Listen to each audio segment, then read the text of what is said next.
Et puis on parle à présent des travaux de construction de la route camp de police Montagne Centre, travaux donc qui s'inscrivent dans le cadre du réaménagement des voiries de la capitale gabonaise. Eh bien, ces travaux ont bel et bien débuté depuis ce matin par notamment la démolition des logements situés sur la zone de passage de cette future route. Le compte rendu de Cabrel Guilain les Mamies, Michel John Boudégan.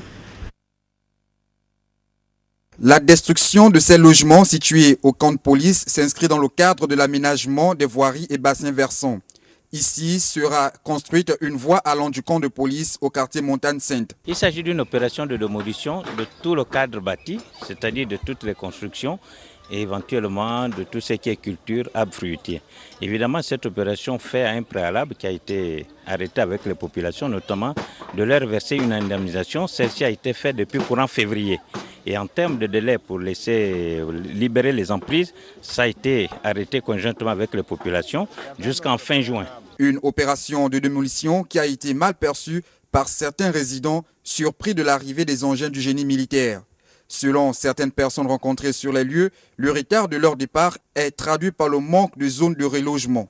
Je veux donner une autre son de cloche parce que les populations ont bien adhéré au projet de construction et d'ouverture de voiries. Les populations se sont réunies et ont posé un certain préalable qui, nous considérons, tiennent en compte le cadre social. Les populations ont demandé à ce qu'il les ait attribué une zone de relogement.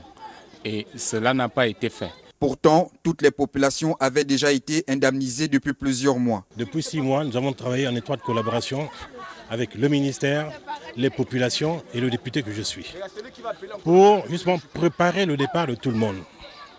Les populations ont posé des conditions. La première condition était laquelle? C'est que les populations ne soient pas déguerpies dans l'immédiat.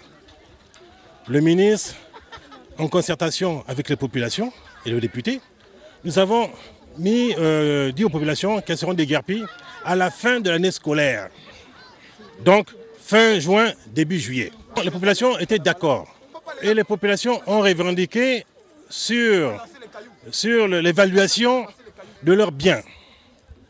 On a renvoyé encore les techniciens des TP pour réévaluer les biens à nouveau. Ils ont touché leur chèque. Toutes les populations étaient contentes après avoir touché leur chèque. Elles ont demandé également d'avoir des terrains. Avec le ministre, on a tout fait. Les populations ont eu leur réservation de terrain dans la zone du Goumier à Ovendo. Il y a également les populations handicapées. Il y avait des personnes handicapées également, et d'un âge assez avancé. Et ces personnes ont eu des maisons dans la zone, provisoirement dans la zone de Zarayon, et des maisons sont en construction à Ngonje. Les travaux de démolition des logements ici s'étendront dans d'autres zones sélectionnées dans le cadre du réaménagement de la capitale gabonaise.